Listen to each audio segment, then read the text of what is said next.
bushcraft. After a long day of flying, we're here in Canada, we're in Edmonton. We're gonna go see Moores. You know who I'm talking about. Yeah, I don't even need to say his last name. You know who it is. Look, there's Darren. Kochanski. Darren's sleeping again. I'm tired, son. You're tired. That's a long trip. No kidding. 2,500 miles, man. I know. It's been a long day. I've been up since 3 o'clock in the morning and I'm fighting Lyme. How great am I doing? Not very good because it's 10 o'clock our time. Yeah. So we're going to sign off for now. See ya. Approaching left turn on Sparrow Crescent, followed by a right turn. We didn't even leave yet, lady. Yeah, shut up. See. Anyway, so here we are, guys. Brian from Snowwalker Bushcraft, day 2 of the Moores experience, and we're sitting in the car, and we're still tired. You tired, Courtney? Oh yeah. Okay, Darren, you tired? Yeah, I'm ready to roll though. Okay. It's gonna be a good day. I gotta try to figure out how to change this thing from kilometers to miles though. Well, that's we got decimal deficit right now because we're living in a deficit decimal. Yeah, I'm tired. So here we are in Canada at Karamat Wilderness School, and this is our hooch for the weekend right here. That's gonna be it for the next 8 days.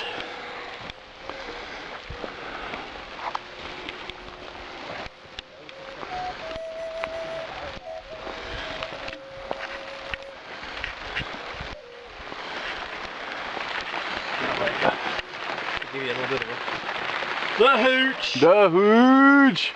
Come look at my. There's Darren, the hooch. Come look at my hooch. Look at the hooch. Here, take that. Cause I ain't gonna make it in with this. Yeah. Well, I wonder if we can take that log off of there. Keep from breaking our. That's a support log. Ah, crap. Keep from breaking our necks. Here's Brian. I think the zoom's like really zoomed in or something. No, that's the way it is, dude. Unfortunately.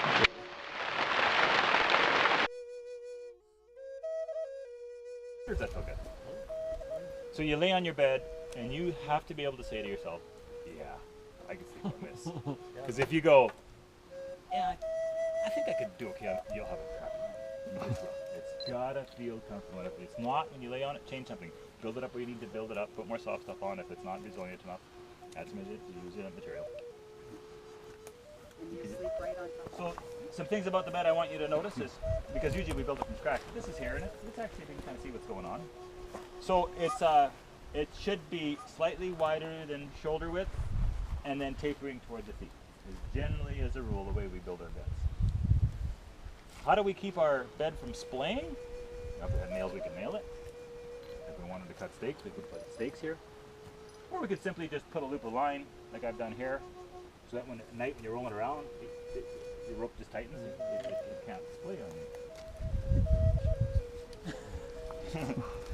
Okay, so we're pretty done. So he wants to test. So when we get in this bed, there's a little nuance. Now, if I just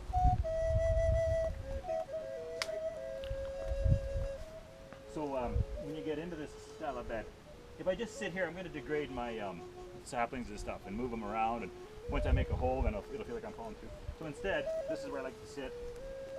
And the way I get in this bed is I swivel like this, and then I move myself up into position, right? And then I put my make sure my hips are this side. Yeah, that's going to be okay.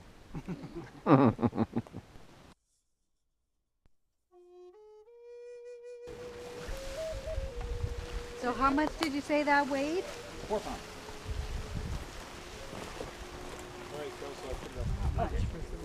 So when you're carrying this as a survival article in your bag, do you carry it already done up, or are you carrying the plastic and everything separate? I pre-tie it like this, so it's just Okay. fast. That way I can deploy it in, well, as fast, as long as it takes me to tie a ridge line, unfurl this, and tie 4 strings out, I can set it up as fast, or in a lot of cases faster than the average temp. Yeah, it just takes a minute. Like it's literally really fast, thanks to it all being tied together, right?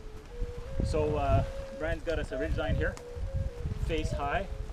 Kind of the universal rule for shelters in the bush is shoulder height. When you're making a lean-to, your ridge pole is shoulder height, right?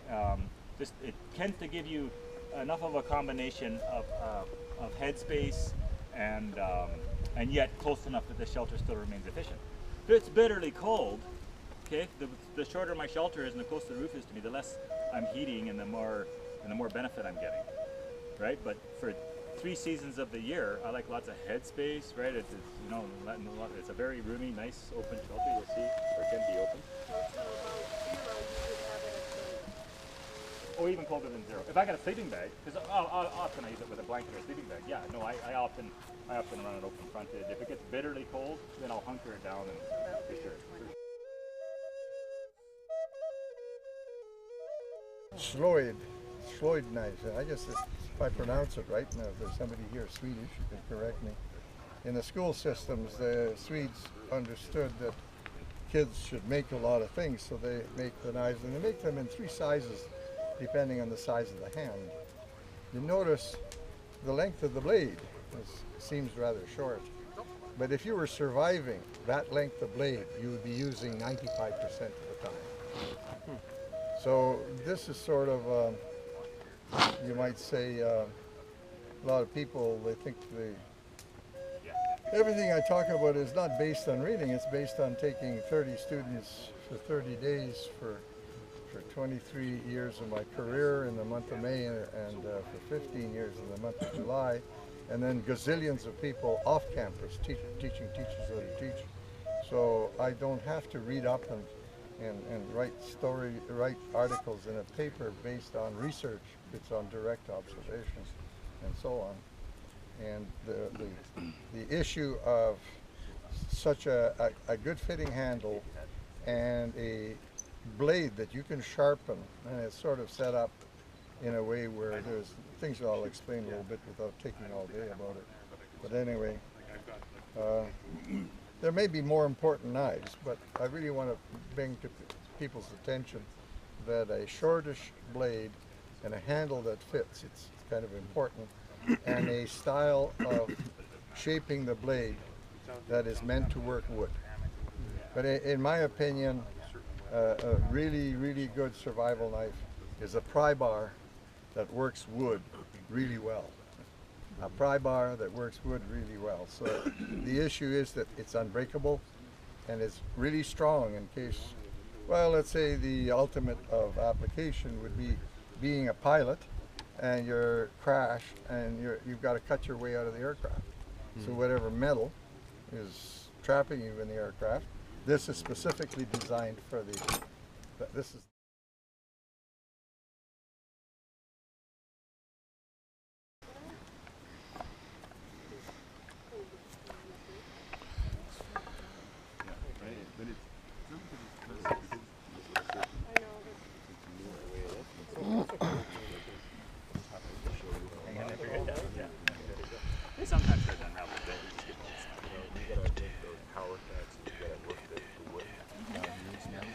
So Darren, what are you doing here?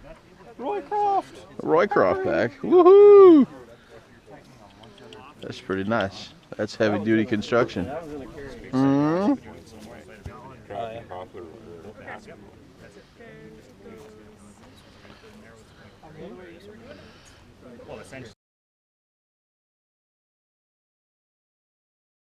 Those sort of things.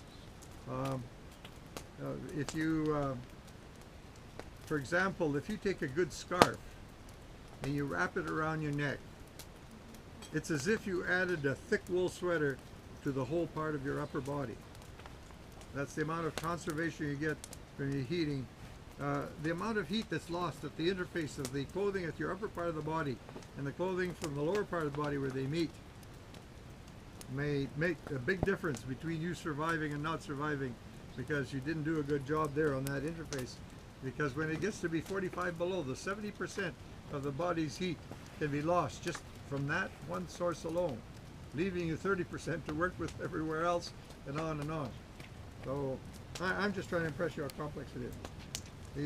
The important, you know, the role and importance. Winter headgear, neck protection, cold. A hood almost doubles the effectiveness.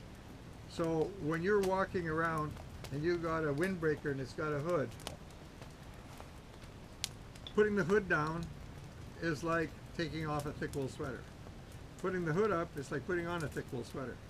And I remind you that you're allowed only 4 centimeters of thickness. Because if you've got 6 centimeters of thickness, you'll discover for some reason you're wearing all that clothing and you're colder than you are with 4 centimeters. It's kind of a physics that's kind of, I'll even claim I don't understand what it is, but it's there. Use scrap wood sort of thing to keep your fire going. So having said that, if you're carrying a saw, the saw that goes with this blade is quite large, and the folding saw that accommodates this type of blade is quite large. So now you can see the benefit if you don't need your saw. Great, if you do need your saw, if you've got the ability to fashion a saw frame, you got a real leg up. And if your saw sits in the bottom of your pack, it doesn't do nothing, who cares? But what a piece of insurance, right? So just to give you some value on the project, right? But also that it's about knife skills, it's about working with materials, right, and understanding some things. So it's got lots of value. So I'm assuming everybody in the circle would like to build a buck saw. Okay, so what I'm going to do though is I'm going to cheat a little bit in the sense that the people that are more experienced, that have done more knife work and saw work, we have some unskinned spruce I'd like you guys to go debark first, and that'll keep the group at the same pace, right? And then the people that are a little slower and less confident with the knives use the peels, so the ready-made stuff that's been peeled here already. Right? Does that sound fair?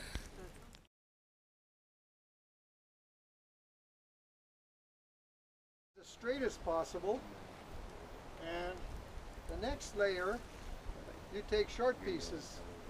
Now usually we make these out of rotten wood, so when I'm working in university programs, there'll be places where there's a tremendous amount of deadfall, especially like poplar and whatever, and where you find that there's enough for everybody to build a lean-to. So you use the straightest, longest stuff, and a lot of the stuff is kind of laying around, and when you hit it against the tree in the right way, you're going to break it off into whatever chunks.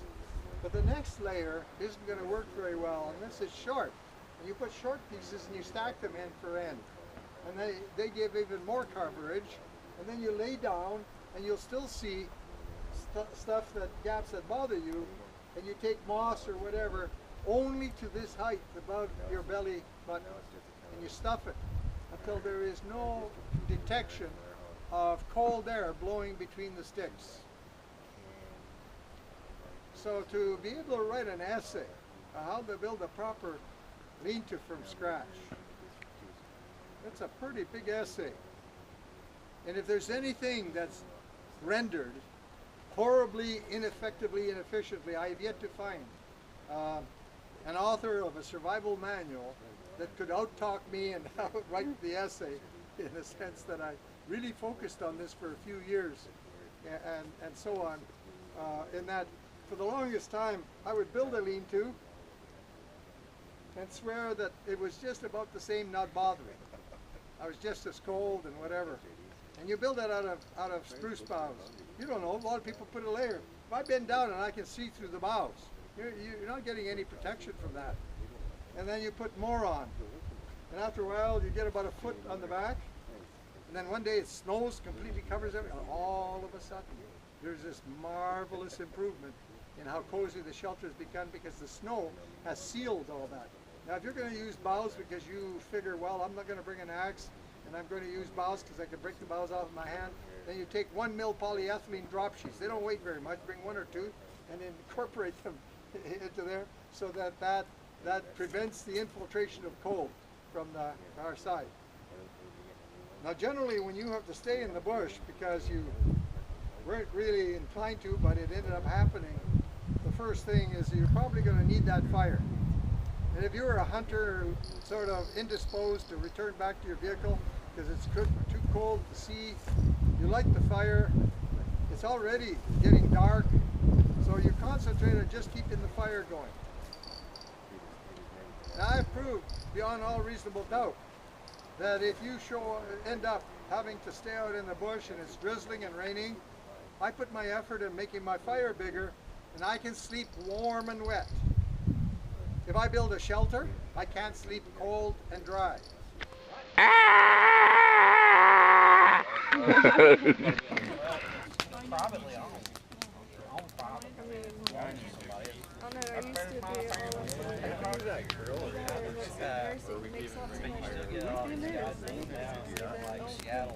I started thinking about it. Maybe I shouldn't do that. I would enjoy it. I actually hate it a lot. You're on private property, buddy. He can pretty much do what he wants. Do what you want with it. Yeah, but that's, like last minute, I'm like, you know what? I'd rather enjoy what I do, make a little money than... Well, I'm at the other end of the spectrum. Yeah. I get a book. It's the original TV. I don't know. The sawmill is right. The loop of this metal is about 15 feet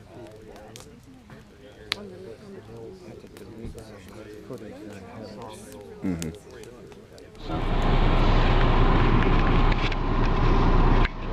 And now we're leaving Karamat. It's all done. Now we have to go home. 8, Boom.